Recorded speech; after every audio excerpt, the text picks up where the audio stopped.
बिस्मिल्लाहिर्रहमानिर्रहीम। अस्सलामुअलैकुम मोहतरम नाजरीन, मुझे वक्त पर गांव पहुंचने की जल्दी थी, इसलिए मैं दोपहर को ही घर से निकल गया था। मेरा अंदाज़ा यही था कि शाम से पहले पहले अपने गांव पहुंच जाऊं, मगर एक वीरान जगह बस खराब हो गई। पहले तो ड्राइवर और उसका मददगार खुद ही बस में होने वाली खराबी को ठीक करने की कोशिश करते रहे, मगर जब उनसे खराबी दूर ना हुई तो ड्राइवर ने अपने मददगार को किसी मैकेनिक को बुलाने करीबी कस्बे की तरफ भेजा। मैकेनिक के आने के बाद बस के ठीक होते हुए शाम हो गई। जब मैं अपनी मंजिल पे बस से उतरा तो रात का अंधेरा गहरा हो चुका था। गांव तक पहुंचने के लिए मुझे एक कच्चे रास्ते पर चलना था।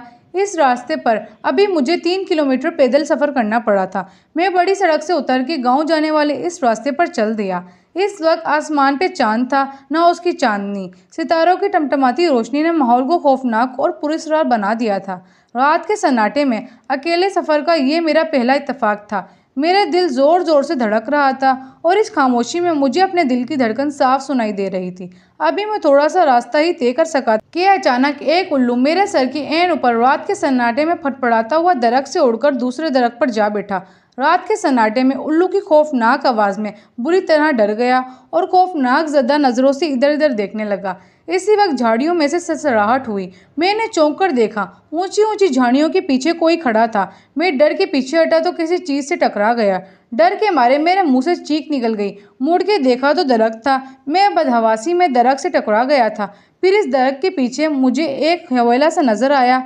मैं पीछे हटा तो वो मेरी तरफ बढ़ा। मैं डर के भागा और भागता ही चला गया। मैं अंधाधुंध भाग रहा था, मगर अचानक ठिठक कर रुक गया। एक लंबा तगड़ा भूत मेरा रास्ता रोके खड़ा था। मैं डर के पीछे हटा तो झाड़ियों में से किसी ने मुझे पकड़ने की कोशिश की। मैं चीखता हुआ वहां से भागा। अजीब सरसराहट मेरा पीछा कर रही थी। भागते भागते मेरी नज़र उस चुड़ैल पर पड़ गई जो बाल खोले दरख्त से उल्टी लटकी हुई थी। अंधेरे में उसकी आंखें अंगूरों की तरह लग रही थी। वो मुझ पर झपटी तो मैं चीखा हुआ भागा और सड़क से खेतों में उतर गया। मैं फसलों और झाड़ियों को फलांगता हुआ भागा चला जा रहा था कि अचानक मेरे कदमों तले जमीन निकल गई और मैं मुंह के बल एक जोहड़ में गिर पड़ा। कीचड़ से भरे इस जोहड़ से बड़ी मुश्किल से बाहर निकला।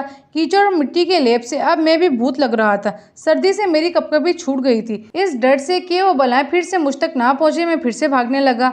मैं एक लंबा चक्कर काटकर गांव के करीब पहुंचा तो यहाँ भी एक मुसीबत मेरे ताक में थी। गांव के कुत्ते मुझे भूत समझकर मेरे पीछे पड़ गए। उस नई मुसीबत से डर के मैं भागा तो घर का रास्ता भूल गया।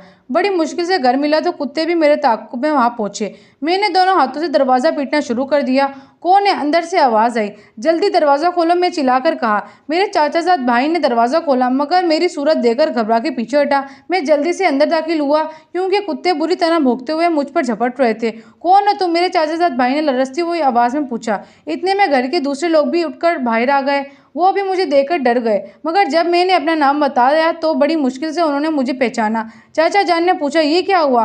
कुछ बलाएं मेरे पीछे लग गई थी, मैंने बताया। क्या? सब हैरत से मेरा मुंह तकने लगे। मैंने तफसील से बताया तो चाचा बहुत हंसे। वो बलाएं कुछ नहीं थी, तुमने अपनी तस्वीरात से डर गए थे। तुमने अंधेरे में दरख्तों और झाड़ियों को भूत और चुड़ैलें समझ लिया था, अलबत्ता उल्लू असली था। जब मेरे ओन सामने जरा बहाल हुई तो मैंने सोचा चाचा जान ठीक कह रहे थे। ये मेरे तस्वुरात ही थे जो अंधेरे में भूतों और चुड़ैलों का रूप धार गए थे, क्योंकि मैं हर वक्त भूतों और चुड़ैलों की कहानियां पढ़ता रहता था। इन्हीं ख्याली भूतों और चुड़ैलों ने मुझे अब सच में डरा दिया था। उफ खुदाया, ये तो सब मेरे तसव्वुर का करिश्मा था, मैंने सर थाम कर कहा। जी तो मोहतरम नाजरीन, ये थी हमारी आज की कहानी। उम्मीद है आप लोगों को ये कहानी अच्छी लगी होगी। अगर आप लोग चाहते हैं कि इसी तरह की इंटरेस्टिंग कहानियाँ आती रहें तो आप लोग मेरे चैनल को सब्सक्राइब कर दें। वीडियो अच्छी लगी है तो लाइक, शेयर एंड कमेंट ज़रूर कीजिएगा। आज के लिए इतना ही।